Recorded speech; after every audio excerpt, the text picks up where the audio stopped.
ترین راتوں میں سے ایک ہے کہ جس میں خدا ماہ رمضان کی رد شدہ دعاؤں کو قبول کر لیتا.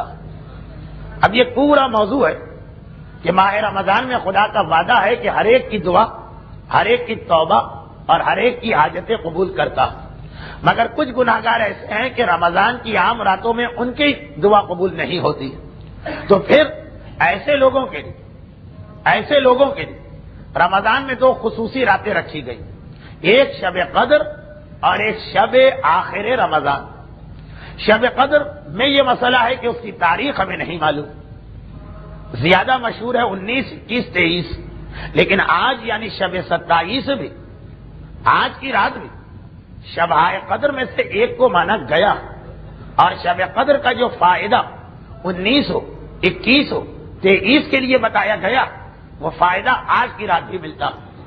اور سب سے بڑا فائدہ یہی کہ اگر ہماری کسی غلطی اور کوتاہی سے رمضان کی عام راتیں ہماری دعائیں اور توبہ قبول نہ کروا سکیں تو یہ شب قدر میں قبول ہو جاتی ہے. تو آج کی رات بھی ایک چانس ہے. اور پھر جو آخری رات ہوگی رمضان کی، آخری رات، وہاں بھی وہی مسئلہ کہ آخری رات کسے کہتے ہیں؟ دو راتیں.